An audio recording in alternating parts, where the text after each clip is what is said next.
إن الحمد لله وكفى وسلام على عباده الذين اصطفى وعلى آله وأصحابه الذين هم نجوم الهدى وقادة التقى أما بعد فأعوذ بالله من الشيطان الرجيم بسم الله الرحمن الرحيم وما جعل أدعياءكم أبناءكم ذلكم قولكم بأفواهكم والله يقول الحق وهو يهدي السبيل ادعوهم لآبائهم هو أقسط عند الله فإن لم تعلموا آباءهم فإخوانكم في الدين وليس عليكم جناح فيما أخطأتم به ولكن ما تعمدت قلوبكم وكان الله غفورا رحيما صدق الله العظيم. وعن عمرو بن شعيب عن أبيه عن جده رضي الله تعالى عنه ما رواه أبو داود رحمه الله قال قال رسول الله صلى الله عليه وسلم لا دعوة في الإسلام ذهب أمر الجاهلية الولد للفراش وللعاهر الحجر أو كما قال عليه الصلاة والتسليم. میرے محترم بزرگ و دوستو،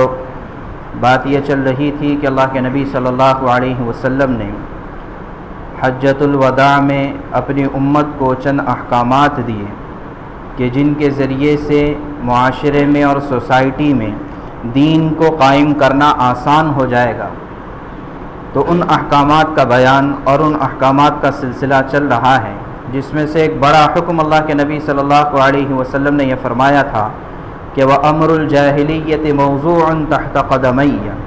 کہ جاہلیت کی جتنی بھی رسمیں ہیں یہ آج میرے قدموں کے نیچے میں اسے دبا کر ختم کر دیتا ہوں. اب کے بعد رسم و رواج پر مسلمان زندگی نہیں گزارے گا، بلکہ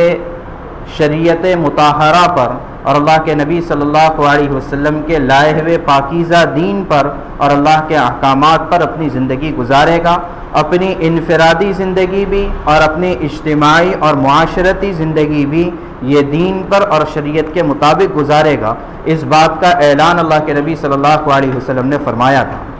اور پھر اس کے بعد بہت ساری جاہلیت کی رسموں کا ذکر کیا کہ کون کون سی جاہلیت کی رسمیں اس زمانے میں رائج تھی، اور اللہ کے نبی صلی اللہ علیہ وسلم نے ان کا اعلان کر دیا کہ اب کے بعد سے یہ ختم. جیسے ابھی تذکرہ چل رہا تھا عورتوں کے حقوق سے متعلق، اللہ کے نبی صلی اللہ علیہ وسلم نے جاہلیت کی ساری باتوں کو ختم کر کے عورتوں کو ان کا حق دیا. پھر اس کے بعد اللہ کے نبی صلی اللہ علیہ وسلم نے وراثت کے احکامات بتلائے کہ وارث کو اس کا حق دیا جائے گا، اور اللہ تبارک و تعالیٰ نے بھی بڑی تفصیل کے ساتھ سورہ نساء میں ہر وارث کو اس کا حق بتلایا کہ وہ کتنا اس کو اپنے باپ دادا کی میراث میں سے ملے گا اور پراپرٹی اور جائیداد میں سے ملے گا. اس کو صاف طور پر بتلا دیا، اور اسی کے ساتھ اس کو بھی بتلایا تھا کہ وصیت کا کیا حکم ہے، کہ ایک مسلمان کو چاہیے کہ اگر اس کے پاس وصیت کے قابل کوئی چیز ہے تو ضرور اس کی وصیت کرے، لیکن 1/3 مال میں اور باقی سارا کا سارا 2/3 اپنے ورثہ کے لیے، اپنی اولاد کے لیے چھوڑے. اور وصیت جو کرے گا وصیت اپنے وارث کے لیے کرنا جائز نہیں ہے، اس لیے کہ وارثین کو اللہ تبارک و تعالیٰ نے خود حق دے دیا ہے. ان اللہ اعطى كل ذي حق حقه فلا وصیۃ لوارث، کہ ہر حق والے کو اللہ تبارک تعالیٰ نے حق دے دیا ہے، اب کسی وارث کے لیے وصیت کرنا جائز نہیں ہے. تو پھر وصیت کس کے لیے کریں گے؟ وصیت کریں گے ورثہ کے علاوہ کے لیے، وارثوں کے علاوہ کے لیے وصیت کریں گے 1/3 مال میں، 1/3 پراپرٹی میں، اور پھر وہ استعمال ہوگا ظاہر ہے کہ کسی نیک کام میں، کسی خیر کے کام میں جو صدقہ جاریہ اس مرنے والے کے لیے بنے گا. یہ ساری باتیں پچھلی مرتبہ آ چکی تھی. اسی سے متعلق چند اور باتیں یہ بھی ہے کہ وراثت کا تعلق اس مالک اور صاحب جائیداد کے انتقال کے بعد ہوتا ہے. مثال کے طور پر ایک شخص ہے جس کی بڑی پراپرٹی، بڑی جائیداد، بڑی زمین، بڑے باغات اور ساری چیزیں اس کے پاس موجود ہیں، تو جب تک یہ حیات ہے، جب تک یہ زندہ ہے، اس کی کسی پراپرٹی میں وارث کا کوئی حق نہیں ہے، بیٹوں کا اور بچوں کا کوئی حق نہیں ہے جب تک کہ باپ زندہ ہے. باپ کے انتقال ہونے کے بعد اب وراثت جاری ہوگی اور پھر اب شریعت کے حساب سے سب کو برابر حصہ ملے گا. تو لہٰذا باپ کے زندہ رہتے ہوئے باپ کی پراپرٹی پر کلیم کرنا یا اس میں اپنا حق جتانا یہ شریعت کے اعتبار سے صحیح اور درست نہیں ہے، بلکہ کوئی حق نہیں بنتا ہے، اور باپ اپنے جیتے جی وہ اس پراپرٹی کا جیسا چاہے ویسے استعمال کر سکتا ہے، اس لیے کہ وہ مالک ہے۔ یہ الگ بات ہے کہ باپ کو شریعت نے یہ بھی احکامات دیے ہیں کہ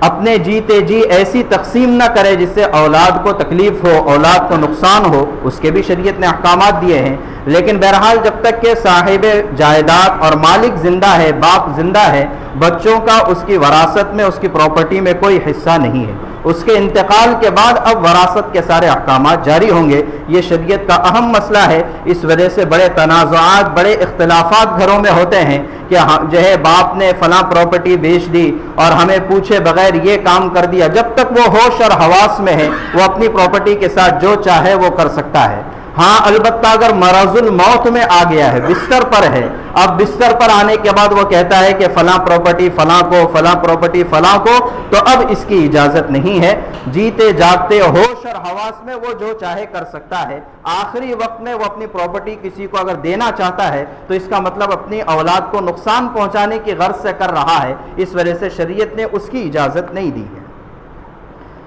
دوسری بات یہ ہے کہ وصیت، جیسے یہ بات آ چکی ہے کہ وصیت جو ہے یہ وارثوں کے حق میں نہیں ہے، وصیت جو ہوگی یہ کسی اور کے حق میں ہوگی۔ تیسری بات یہ ہے کہ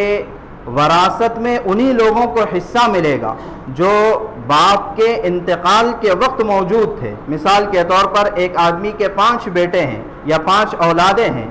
اب باپ کے انتقال سے پہلے 2 اولاد کا انتقال ہو گیا، اب صرف 3 اولاد باقی ہے، تو اب باپ کے وراثت میں ان صرف 3 کا حصہ ہوگا، 5 کا حصہ نہیں ہوگا۔ انتقال کے وقت جتنے وارث زندہ ہوں گے اتنے ورثاء کو حصہ ملے گا، اور جن کا انتقال باپ کے انتقال سے پہلے ہو چکا ہے، باپ کی زندگی میں ہو چکا ہے، ان کو کوئی حصہ اس میں نہیں ملے گا۔ تو پھر بعض مرتبہ ایسا ہوتا ہے کہ دادا موجود ہے، بیٹے کا انتقال ہو گیا اور اس بیٹے کی اولاد یعنی پوتے پوتیاں موجود ہیں، تو اب جب دادا کا انتقال ہوگا تو ظاہر ہے کہ ان پوتوں کو اور پوتے اور پوتیوں کو دادا کی وراثت سے کچھ نہیں ملے گا، اور ان کا باپ کا حصہ بھی نہیں ملے گا، اس لیے کہ ان کے باپ کا انتقال تو دادا کی زندگی میں ہو گیا ہے۔ تو اب کیا کریں؟ تو کیا یہ پوتے پوتیاں اور دوسرے پوتے پوتیوں کے مقابلے میں محروم ہو جائیں گے؟ تو ایسی صورت میں شریعت کا مسئلہ یہ ہے کہ ایک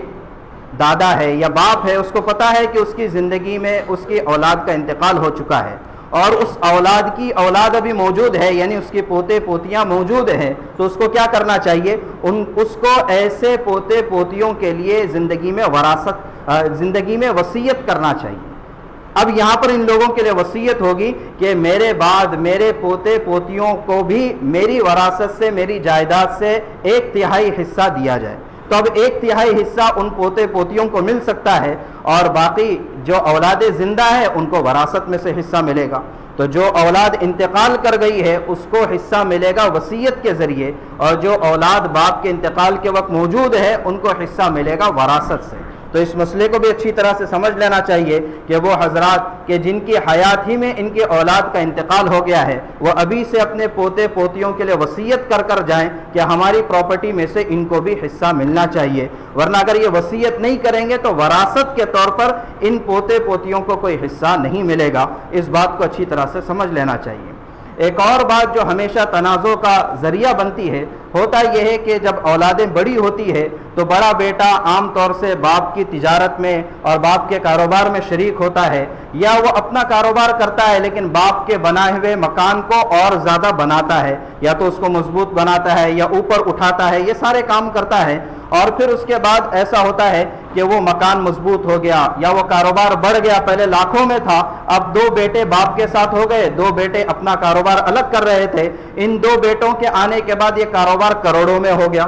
اب پھر جب وراثت کا باپ کا انتقال ہوتا ہے یا زندگی ہی میں یہ مسئلہ پیش آتا ہے کہ اب اس گھر کو تقسیم کرنا ہے یا کاروبار کو تقسیم کرنا ہے، تو اب کیسے تقسیم کریں؟ تو 2 بیٹے تو کہتے ہیں کہ یہ کاروبار بڑا ہے ہماری وجہ سے، 2 بیٹے کہتے ہیں کہ یہ مکان کو نیا ہم نے بنایا تھا، تو لہٰذا اس میں دوسروں کا کیا حق بنتا ہے؟ ایک بات اچھی طرح سے سمجھ لیں کہ جو باپ کی ملکیت ہے، اگر بیٹے اس ملکیت میں، چاہے وہ مکان ہو، چاہے کاروبار ہو، چاہے کوئی اور جائیداد ہو، اگر باپ کی ملکیت میں یہ اپنا پیسہ اگر لگاتے ہیں تو یا تو باپ بیٹے پہلے ہی دونوں فیصلہ کر لیں، اس بات کو طے کر لے کہ یہ مکان کس کا ہوگا، اور اگر بیٹا اس میں پیسہ لگا رہا ہے تو اس کا حصہ اس میں کتنا بنے گا، جتنا وہ پیسہ لگا رہا ہے اس کے حساب سے یا تو اس کا حصہ طے کر دے۔ اور اگر باپ بیٹے مل کر حصہ طے نہیں کرتے ہیں، اچھے حالات ہے، مزاج خوشگوار ہے، تو پھر یہ شریعت کے اعتبار سے سمجھا جائے گا کہ بیٹا اپنے باپ کے ساتھ